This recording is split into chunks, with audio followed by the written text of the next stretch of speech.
Hi, I'm Tyson. I'm Colin. I'm Ryan. And I'm Adam. And we're the Gamesmiths, and we just got done playing Trade Worlds with the... What scenario did we just finish? Trade Wars? Trade Wars Trade scenario Wars using with the reinforcement ships. Yeah. We were going to go through these questions again and tell you about our experience. So first question regarding accessibility is, was the game too simple, overly complex? To me, this little modification did it add enough to make it overly complex or any different really than the other ones. It was just a different thing to manage, which was very minimal. So it wasn't overly complex or too simple. And we tried, we actually didn't know that this was part of the expansion, so we had that kind of available the last other game, the last two games we played, but we just didn't end up using it. It just didn't seem like a utility that we really cared to use. Or understood, really. Yeah. Yeah. 2, does understanding of card drafting give a player an edge?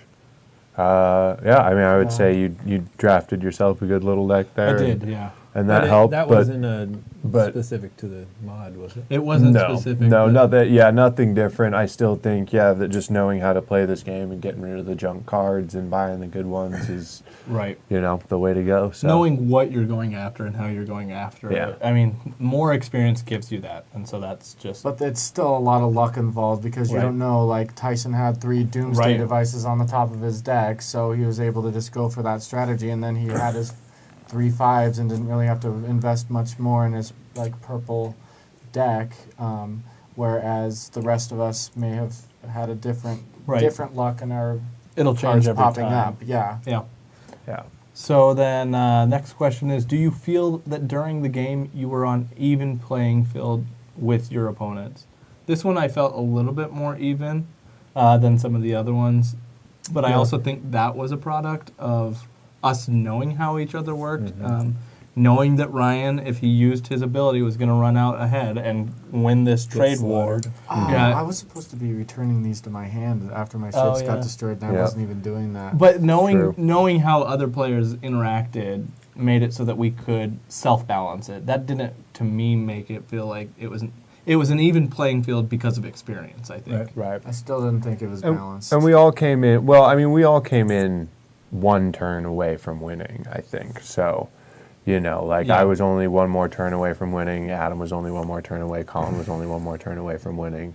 So, I mean, I don't think anybody got way too far in front of the other ones. But, I mean, that being said, we could have killed Adam really early in that game. But we just felt once he was far enough behind, I think we did self-regulate that a little bit. So then, with the balance, the question is, do all of the players have access to the right information to make informed decisions? And in this one, I don't think the module with the reinforcement ships adds anything different. Oh, I think it takes away. There's no reference card for how these go on or what there is. So the only place to know how to buy these ships, how much they cost, and what they do is in the rule book. We wrote a cheat sheet on a whiteboard off screen here. But other than that, we would have to. Yeah. So we had to make a cheat sheet to remember what was going on. I would specifically definitely agree with this module. We need that cheat sheet, but they can be right there on the card. It's with not the that question hard. itself, do we all have access to the right information? Yes, technically we do, but access, but it's not efficient. It's not efficient access. Yeah. Exactly. We can all dig in the rule book, but that's not good. Right. Can a player mitigate the effects of a few bad turns during the game? I don't know. He's asking a few. If you make 3 bad turns, or even 2, I think I could bounce back from a bad turn, but not a few. I don't either, especially because you're not guaranteed with sometimes having to buy 5 or 6 cards.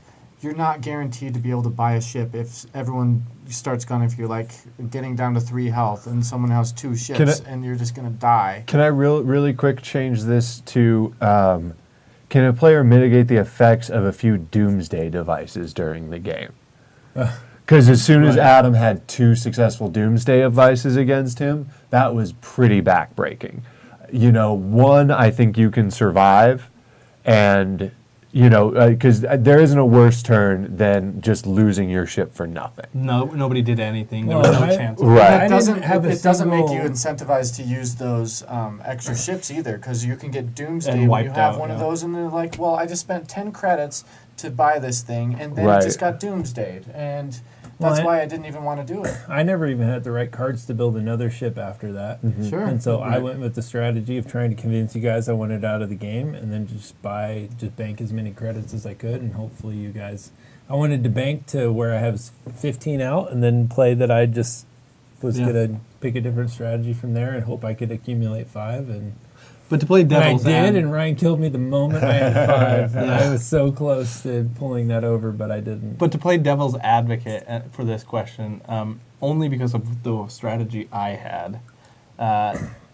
If the issue was can't control your cards getting the ships out fast enough when they get destroyed, well, I could get a ship out every turn if I lost one because of the way that I built my deck.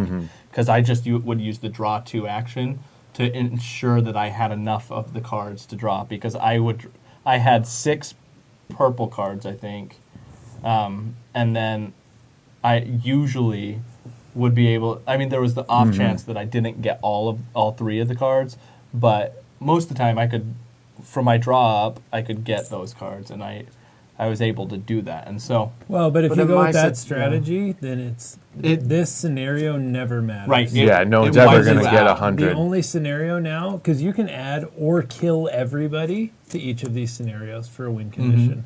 And that's what you did, because in Trade Wars, it's collect 100 credits, but you just went with the unspoken or kill everybody Right. strategy. Right. And you did that, and you killed everybody. I'm saying there's a way to control for it. I'm not saying it's the best way to control for it, nor is it in the spirit of Trade Wars. And I don't really love when I can win a game against the spirit of what the game is trying to do necessarily. And I still, and I would say, I would agree that there's no mechanic here that lets me mess with anybody economically. Right. Still, there's no way that I can interact with these, like, if you lose, in a trade war, I would almost do something along the lines of you can attack people, and if you attack people and they go beneath like 15, they lose the ability to bank, and if they go beneath 10, then they lose the ability to build ships, and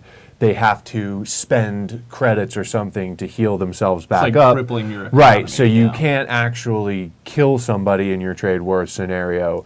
You have to beat them, economically. Because It's like you're either way, smuggling or something, yeah. either way, you're ending up in just either scenario. You're ending up with probably killing people is the best way. Killing everybody is the best way to win it. It really is, yeah. Yeah, like Yeah, that or Well, kill and especially everyone in this winds up being the scenario, best you're strategy. trying to get up to 100 points, and this costs 10 points. So why would I ever want to buy this if it's going to make me Yeah. lower and make me further from winning? yeah, exactly. And It- especially fairly when if you get paradoxal, doomsdayed just- immediately, and then so I just spent 10 credits to buy this. right. My ship gets destroyed.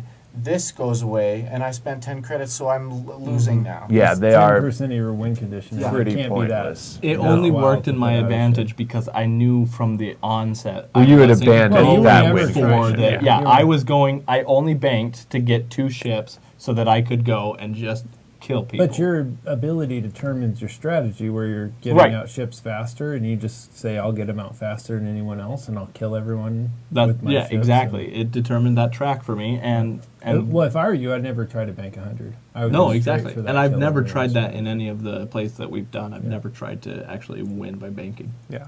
All right, moving on. So then we go back to the rules questions, and those are specific to the rules. You definitely need to, like, I think we should take a second to speak to the fact that I think the rules of the game itself are fine. Like once we understood them all, I don't think they're Real bad confusion, rules really in the game, or rules that don't make a lot of sense. Actually, one thing that doesn't make sense to me is the whole plating. Does it Do stick I? around Yeah, under because do your I just card? play Is it? Because like if it doesn't stick around, I need to find a way to track this.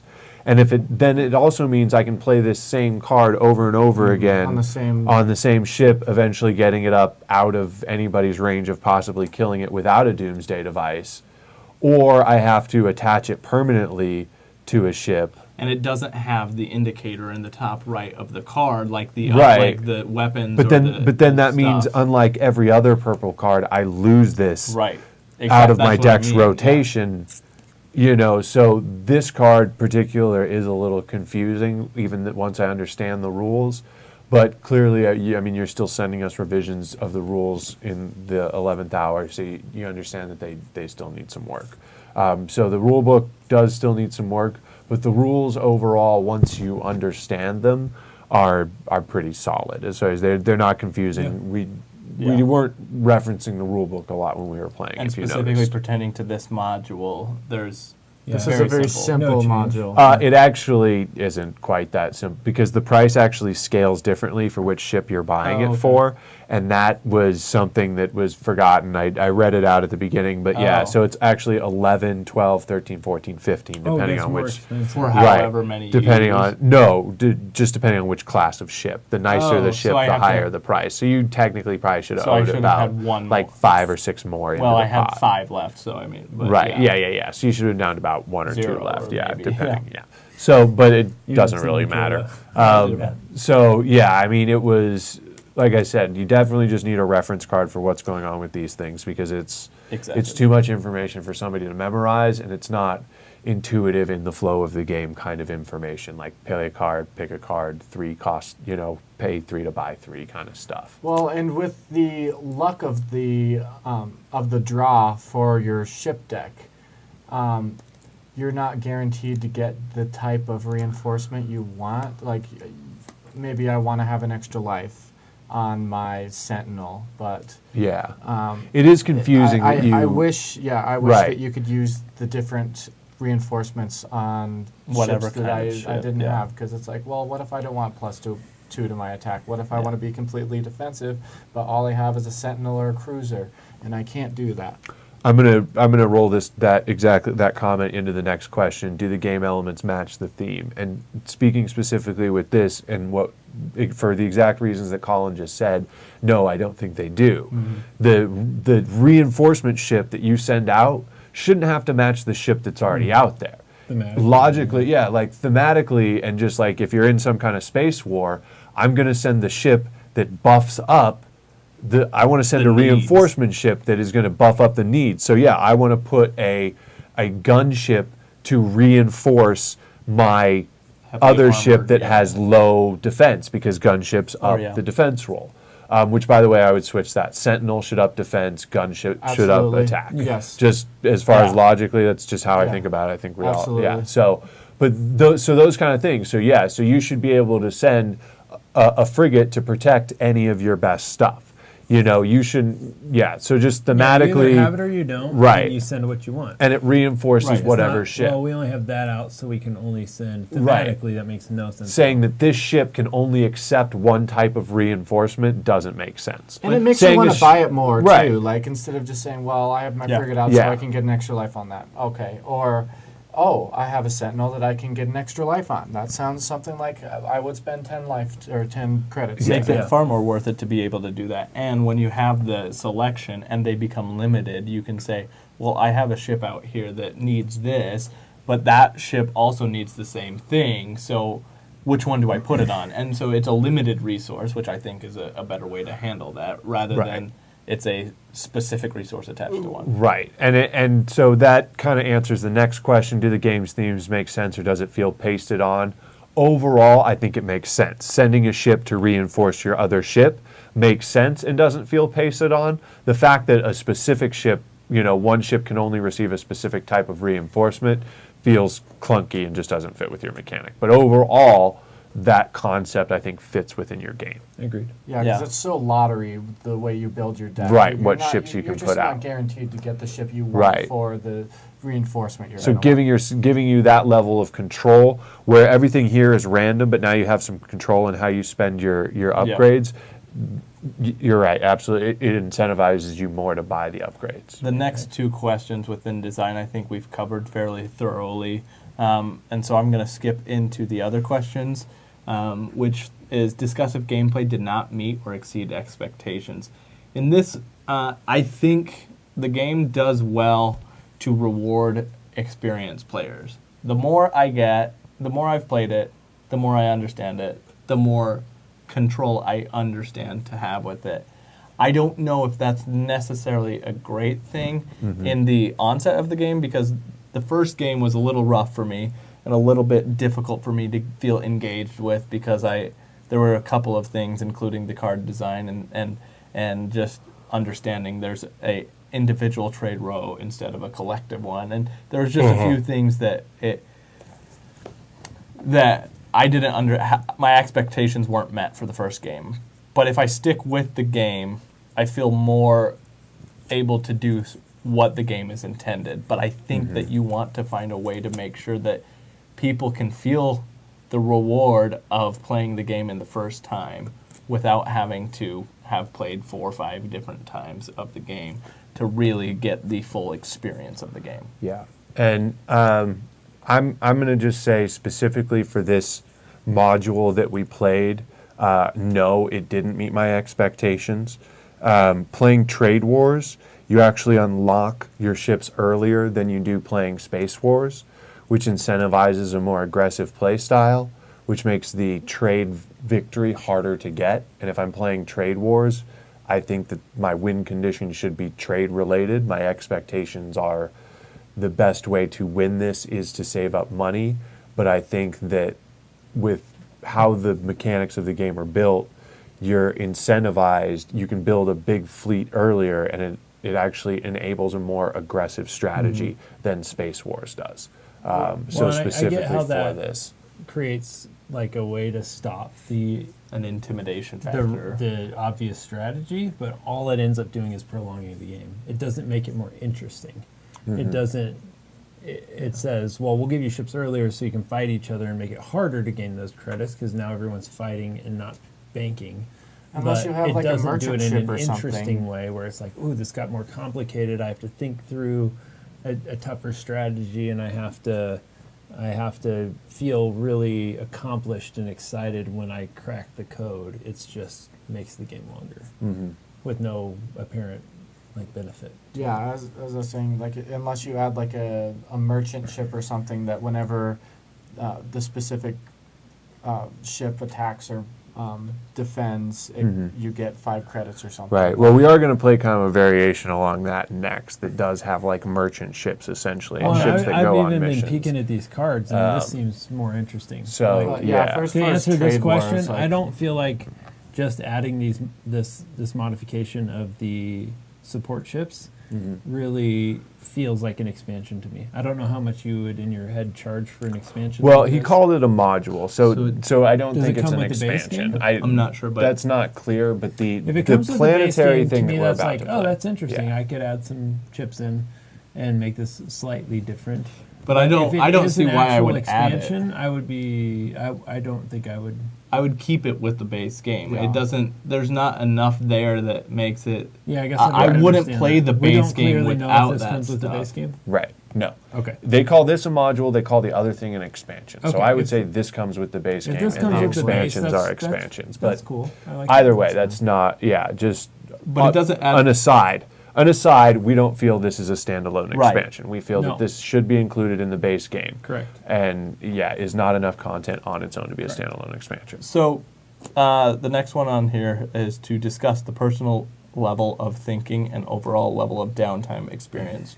For me, I think I actually didn't have a lot of thinking because I'd catered my deck to having like 10 cards essentially. And so I knew what I was doing every turn, so there wasn't a lot of thinking. There was, I think, downtime, and there would have been substantially more downtime for specific players if I had killed Adam outright or if I had killed Colin really early on. Right. That would have gotten them out of the game so fast, and it was well within the means of possibility that I could have done that. And it would have ruined both of our Adam and mine experience. And they would have been sitting out Right. for so long, and I think that Long enough long enough that they would want to start doing something else Yeah. and not necessarily Get back join into us in this a game. second game of Or this. watch them finish out the game. Yeah, There's no I- anticipation no, of, oh man, right. I was so close, who's going to win? Right. And I'm going to watch and see. It would be like, oh, wow, weird. I'm Yeah, going to go. that's the one thing Taco I would and say a with piece the of food. with the lack of player interaction, that it does kind of feel like we're all playing solitaire against each other almost, and we're just kind of Until we get racing. an attack. And once we're out, once we're out, there's really okay. I'm out. Like I haven't been paying attention enough to what's going on here that I am like invested really enough in the game. I'm like, okay, well, I guess I'm out then. I'm gonna go do something else. So, yeah. What was this question specifically? Because So- What was your personal level of thinking And the and overall the level. overall So level of when- downtime experience? The very so first game potentially I high played- amount of downtime. had not it was actually a lot more thinking, less downtime. Actually didn't notice the downtime the first time I played, but the more and more I play, the faster my moves get. The second I draw my hand, I know exactly what the obvious strategy with that hand is. And it all feels like downtime because I'm not even thinking through my turn when these guys are going. I just know the obvious move with my hand, at least for my way of thinking and my strategy. And I'm just waiting till it gets back to my turn. My turn plays out in, most of my turns were very 30 seconds, fast. right? No, Un- not and even- unless like somebody 5 seconds. I never yeah. deployed a ship. Most of mine were banking and trashing and buying. And Like, unless that was somebody it. jumps in to mess with you, which the only way to mess with you is through attacking you, essentially. So if anybody attacks you, then you have to pay attention to somebody else's turn. Yeah. But you actually don't have to pay attention to anybody else's turn unless they have ships and are going to attack Right. you. And on that given game, I seemed to be the one who went very fast, and you all took a little bit more time on your turns, which in another game it could have been you and not Oh, yeah. me. So there's probably somebody who's, if they're played a few rounds of this game, they're taking turns in 5 seconds, then waiting 5 minutes for their next turn. And But that lends feels itself- like a lot of downtime. The problem with that, to me, is that the game itself has this period of necessary build-up and this necessary ramp-up to be able to get something. So the first 2-3 turns, everybody has to figure out, what am I doing? Am I trashing? Am I Sure. catering my deck? Am I doing these things? And the first 2-3 turns have never been super interesting to me. Like, I feel like I Well, want to that's- get into the But game. every I'm fine, turn but was those quick are for those me. are quick. Well, I though. don't know. Those first So, turns were quick, and that's Based I don't on know, I what think you that's just fine said with me. there, I, on a side note, think it's fun that we're all playing solitaire for a while, building up, and then have this crazy battle. I think that part's fun, but that wasn't the question. The question is, there Oh, a I lot know, I of would- downtime? And I'm saying yes. Okay. There is. The more I play, the more downtime there is, and that's not a good I'd say experience. there's a lot And the more you notice the downtime, the more you play. Yeah. Yeah. So then, let's get into rating the game. So, rating this 1 to 10, 1 being terrible, 10 being exceptional, 4 to 6 being the average. What would everybody rate this one? Specifically this module. I think now in our third game, mine's averaged out to a 4. It's kind of stayed there. It was a little lower, and then it kind of maybe spiked a little higher, but it's really rested at a 4. Slightly below average for me. Again, I think if you make some changes that we've said in some of our other design discussion videos, it could get up to a 5, which is purely average to me. But for me, they've averaged out to about a 4. Yeah, I would say I like this one a little bit less than the previous one, than just the trade wars with the achievements in it. I feel that this setup that you had us play specifically, they're all fighting against each other, is I guess kind of what I feel like. I feel that the mechanics are fighting against kind of each other. You have the starships that unlock quickly, that encourage a more aggressive play style, and then you have the upgrades for the ship that actively take you away from using your that using those is abandoning kind of the other strategy to the game. Right. Because I ended with 99, You would've won. and I Yeah. spent 12 on my upgrade that I never really got any use out of. I mean, that ship was attacked, but I won those rolls, and and then it was just blown up by one of Tyson's My destroyer. his destroyer upgrade. So, like, at the end of the day, it really didn't do anything for me, and it kind of lost me the game. So if I played this a second time, I would not, if I was playing Trade Wars, I couldn't see a scenario where I'd want to buy the reinforcement ships. Unless Really they in helped any you capacity. economically, Yeah. unless they had a different Right. strategy. I think frigate helps. So That's the only one I really think helps. but not enough. I guess for me not to enough invest into. to Drop essentially 10 spend an credits, yeah. entire Right. turn worth of No, that's banking to get it I there. agree. So personally, yeah, this one is going to get a lower score first. So I'm going to give this one a 4 for me as well. It's definitely, yeah, like the mechanics just clashed against each other here in a way that I found very frustrating. I'm going to agree. I'm going to say 4 for the same reasons, and I particularly wanted to highlight what Ryan said about having. I liked the achievement one better from that module to this module. I like that better. And if I were to include it, I wouldn't include it in its standalone. I would include it with like the achievements or something else. I would not just play it in a Trade Wars scenario because of the exact reasons that both Ryan and Adam were saying. Yeah. Yeah, I'd probably go with like a 3. It just didn't work for me. I didn't ever want to use them. I saw them out there. I just saw that you couldn't use them with other ships, that they were expensive, that I was already behind and my ships were getting exploded by a doomsday device, which was just everything about this made me say, absolutely not, I'm not going to buy a reinforcement ship. So I don't think it added anything to the game, and unless you make them have trade abilities, if you were to add whenever this attacks you gain 5, or whenever you defend you gain 5, or whenever you buy this, like instead of, you're still using a turn for this. So maybe instead of you paying 10 credits to do it, maybe you get 10 credits for buying one. So go in the opposite direction. That would incentivize me to actually use it.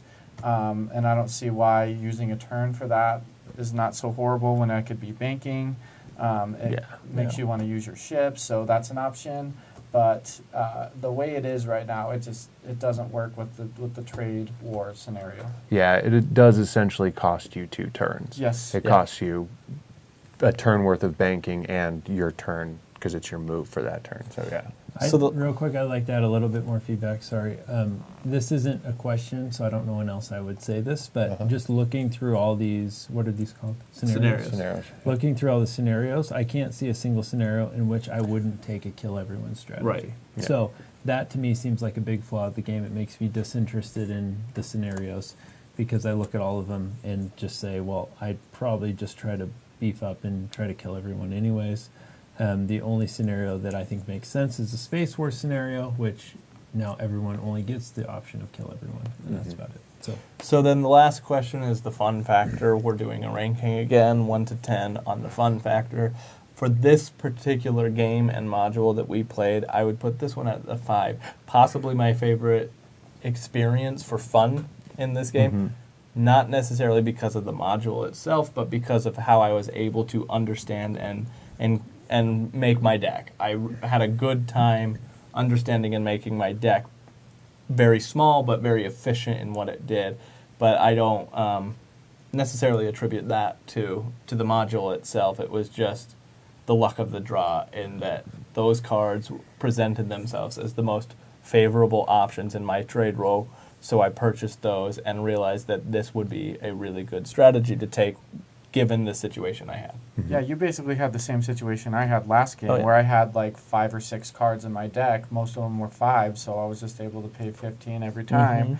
But because of the randomness of the deck, you're just not going to be able to do that, and other people are going to have to buy 1s and 2s, which we talked about that already too, that we're not very happy about. Having to spend some money to not only make your deck bigger with stuff that's going to suck, but you're also going to have to spend another turn to have to mechanic that away eventually.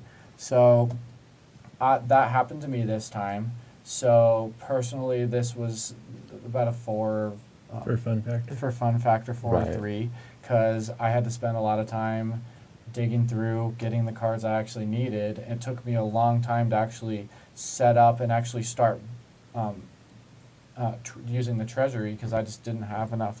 I'm not going to spend my first couple turns to only bank five money. It just wasn't worth it to me. So it took like 3 or 4 turns for me to actually get to the point where I could even buy a ship. And then by that point, I was down to 7. So I'm like, I'm already halfway out of this game, and it just started, and I haven't been able to do anything. So that was not fun for me.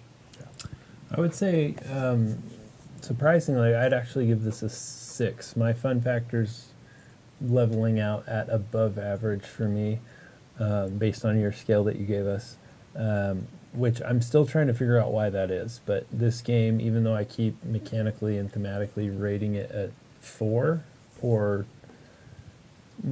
maybe slightly lower, the fun factor is still much higher than I'd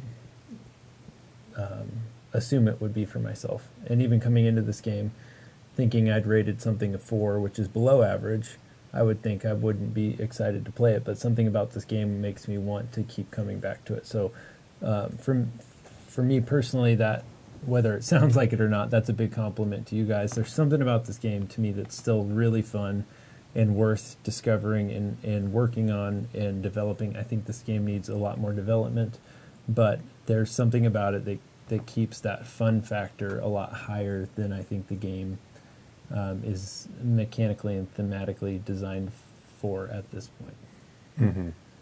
Yeah, and I'm going to go probably about a 5 or a 6 as well. I do enjoy the game to a point, but I don't ever really feel too much like I feel that everything's random, and sometimes I win and sometimes I lose, and that's fun, and it's there's kind of a compulsion to that. But ultimately, I don't see like a lot of things that I want to try in this game. I found Tyson's approach interesting, and just getting a limited number of ships out and then trying to get just action cards from there on out and playing aggressively like that. But I don't see like a lot of different viable strategies or different weird decks I can put together. Like part of the fun for me in drafting games is trying to figure out the different archetypes that are in the game and trying to put together different decks of those archetypes, and there being enough strategies. And I'm enjoying it, but I'm running up against kind of the number of different like strategies that I can see playing out and being super viable. And I can see kind of solving this game sooner than later and figuring out what the optimal strategy is, and then just wondering whether or not my cards flip over in the right way that enable me to do that. So I'm a little concerned about that, but I'm still more or less enjoying my time when I'm playing, and I don't think it's too bad. And there are some cheers and there are some sighs, but yeah. So I think that's the end of the questionnaire. So we have one more playthrough. We're going to do the planetary expansion, and so we'll see you in the game.